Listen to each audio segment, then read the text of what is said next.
Hello YouTube, this is Dexter Nolan here with a brand new deck profile. Today I'll bring you Burning Abyss again. My last profile was Burning Abyss, but I haven't been changed to my deck in a long time, simply because I'm preparing for the European World Championship qualifiers. I hope I do well, but I'll probably scrub out X5 drop, here goes. So yeah, Burning Abyss is the deck of choice. I've been testing it quite a lot on Dueling Network, which probably is going to make me worse at the deck, let's be honest about it.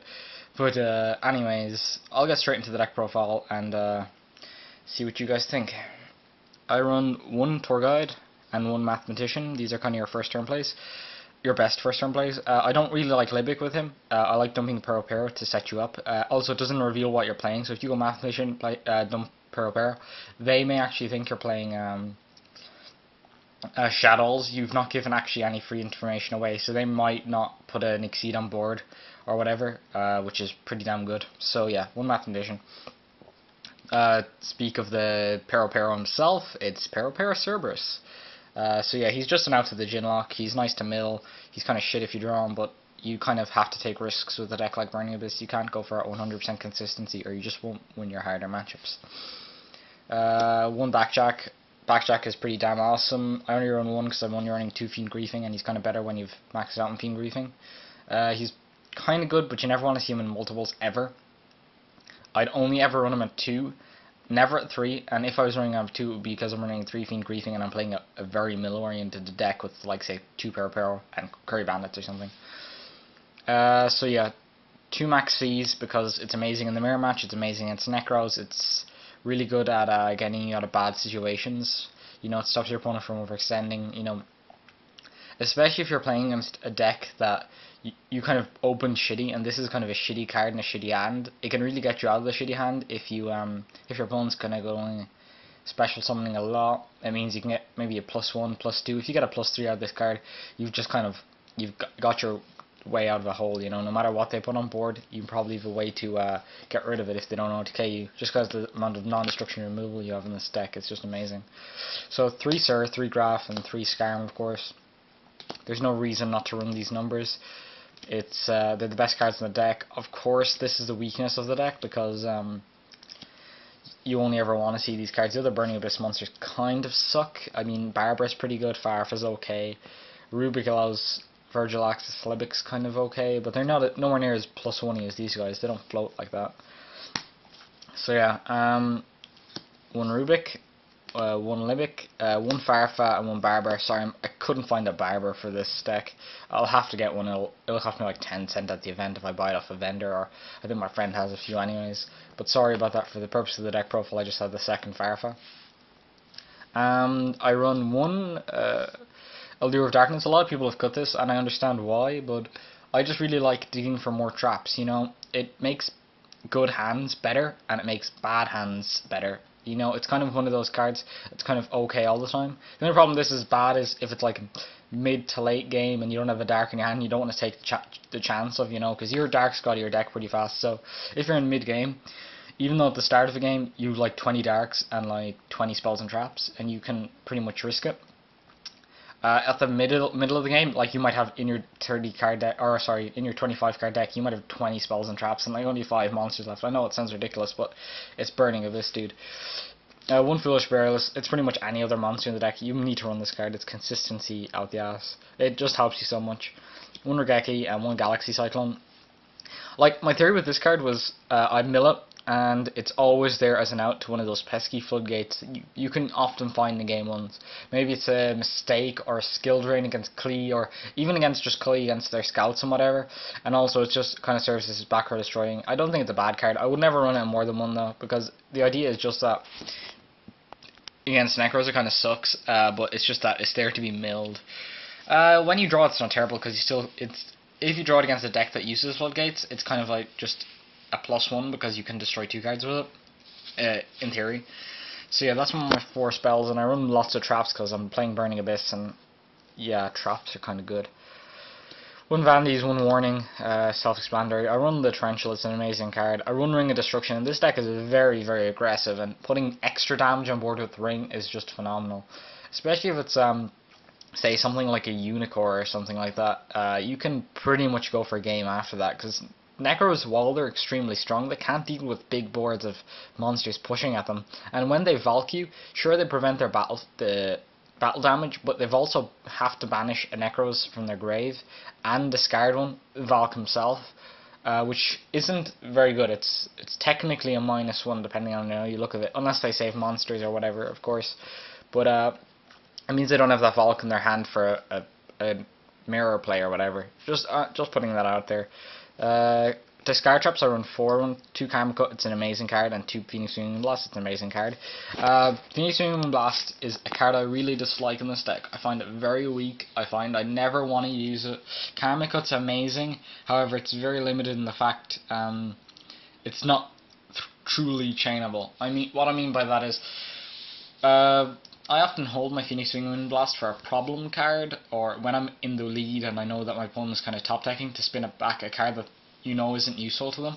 It's amazing in those situations, and it's amazing when it's targeted by an MST, whereas Karma Cut is better in like most situations. Hitting the Unicorn where Karma Cut banishes it and any copies in their grave, which is actually very useful, and it also hurts stuff like Deneb. If you banish all copies of Deneb in the grave and on the field, it actually really hurts them, as well as multiple other matchups. It's an out to Winda, it's an out to Constructs, it doesn't allow them to float. However, it's not truly chainable in the fact that they MST this card, you can hit another one in their back row, whereas with this you have to hit a monster, and they may not have a monster. I know I don't blind MST into a BEA back row if I have a monster on board anyways, because I know it's going to punish me. One Crush Card Virus, it's great against the Necros, it's great against stuff like Talonites, great against stuff like Klee, shit against stuff like the Mirror Match and Shadows, but you have to deal with that kind of stuff anyways. 2 Breakthrough Skill, I don't see why I wouldn't run 2. 2's the perfect number, it's kind of shitty against Klee and in the mirror, so I just run the 2. 3 Mind Crush, it's great against first turn mirror, it's great against Necros, kind of okay against Klee, kind of okay against Tellarknights, not amazing against Shadow. But yeah, you can't have everything with these traps. Some of these traps are great against certain decks and crap against others. I considered stuff like Bottomless, but I figured that they were just kind of crap against too many compared to how good they were against certains. So yeah, we've got the one breakthrough skill train. Skill train is very important in this deck. It's kind of a win condition in this build because it stops other decks from playing. And then I've got the 2 Fiend Griefing because, well, it's a pretty damn awesome card, am I right? Yeah, Fiend Griefing, it's a +1 if used correctly. It's amazing against Tellarknights. It's kind of shitty against Klee, but against every other deck it's usable. It's pretty much just a Sinister Shadow Games that can be better, like the original Sinister Shadow Games. So yeah, that's it for the main deck. I'm already at 7 minutes, so I'm going to speed this up. I hope you enjoy the main deck. I think it's the best I've gotten from testing, but I might cut the Purple Mathematician engine if I don't like it. I of course run 3 Dantes, and Dante's pretty damn awesome, so yeah, Dante, he's cool.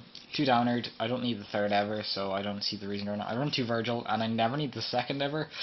I don't see a reason to run it, but I don't know what else to put in. I think I'm putting in the Zen mains, maybe a Geek or Brilliant, but I never summon them. Like, I've tested on DN with like 7 card extras with like just those cards and an Acid Golem, and it's been perfect because you never really need any other rank 3s. Like, Dante is strictly better in this deck because it floats and it's 25. So yeah, 1 Nightmare Shark, that's actually pretty good. I summon this kind of a bit because it puts with Barber you down to a 2900 kill range, which is pretty powerful because if you consider you can push 5000 damage with double Dante really easily with a Farfa. If you use a Farfa, banish whatever monster you have in the field, just go in, and then all you have to do after that is Nightmare Shark plus Barbar and Barbar again. So if you Barbar with that play, you've like put 5-9 on board, you've put them in the danger zone. It's unfortunate Barbar doesn't burn for 1000, or you'd win so much games off of just Saki Nightmare Shark list. Anyways, 1 Acid Golem, I never need the 2nd. So many people run the 2nd card list. If I've never summoned the 2nd Acid Golem, even though in theory you would. It's just not as good as Dante, even with skill drain up, because you can just spam the field with Dante. Just allows you to spam the field with, say, Graphs and Sirrs and stuff, and banish their cards with Farf and just like push for tons of damage, while also floating on top of that. And since the monsters still float even with non Burning Abyss exceeds up on the field, if skill drains up, of course, which is when you'd summon this, it doesn't really make much difference. I find the 1 Acid Golem just there as a nice out to their card even when skill drains up. 1 Lavera, because they're in Pero, it's actually really nice, this card. You can make it off, say, just a Graph Scarm, and just use it. Use Scarm as a material to get Pero back, and it's actually really solid. Yeah, I mean it's you don't summon it rarely. It's a niche thing, but getting back a Backjack or a Pero for future pluses isn't bad, especially when you're low on resources and you don't want to make Dantes and stuff. I think it's perfectly understandable. I run Mechroplanchioneer, Alucard, they make sense. Mesorhythm, it's a good non-acid golem out to big monsters, because you never want to make acid golem if you can't get rid of it, because it does hurt you in the end. And one Fortune Tune. Fortune Tune's kind of like an engineer. I'm kind of probably going to cut it, but I really like this card in time, because with Burning Abyss matches, like especially mirrors and against shadows, they can take a long time.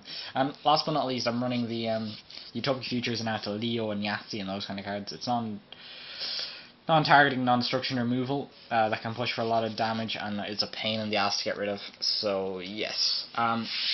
Last but not least, I just have my side deck. I know you guys probably are bored and you don't want to see all this. You probably already think I'm a scrub, but hey, this is my deck for Euros, so I might as well include everything. I'm giving away free information. So if you see me at Euros and you're playing against me, and you know exactly every card in my deck, I pretty much should just quit YouTube. Am I right? So yeah, 2 failure. I side this in against decks. I'd side this in against not like say a specific deck because it's amazing. I side it in when I know I'm going to go second, of course. But I side in because an awful lot of cards in my main deck are kind of bad. Okay, what I'm saying by that is, against certain matchups, like say Cliffworts, that's a terrible example actually because Veiler's terrible against Cliffworts. Say against, I don't know, Shadows, I'm going to side out Crush Card Virus, and I might not have a lot of cards in here. I run Diffusion in here, but I might not have a lot of cards in here that I want to side in. For cards that I want to side out. So this is just there as a general card to side in whenever I don't want to side stuff out against certain decks.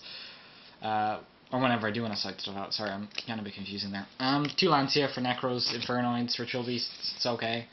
2 Vandy's Fiend for Game 3s. I don't ever side this in Game 2 because they'll might keep in their book because they know that Majesty's kind of Fiend is a thing. They'll side in Zephyr, Saber and all that cool stuff because they think Spell Canceller.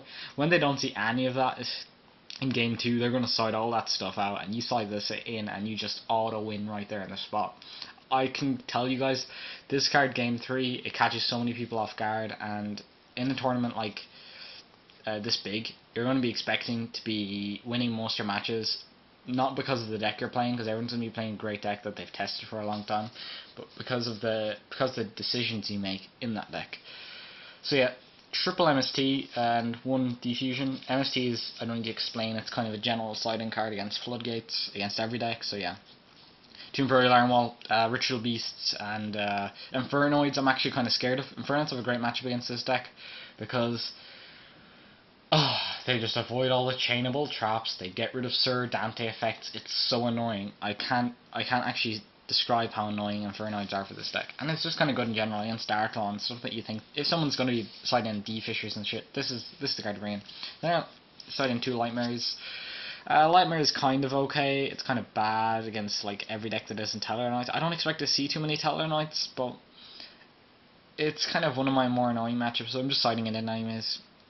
And yeah, then I've won the 1 Firelink. That's just for non Necros decks I'm siding in against. But I'm honestly thinking, since Necros kind of aren't the best deck anymore, Burning Abysses, and I know it's a very bold statement to make, don't get me wrong, you probably think I'm a scribble already. If you look at the top 2 the last 2 finals, it was at like ARG, not Edison, it was the one after, I can't remember the name, sorry guys.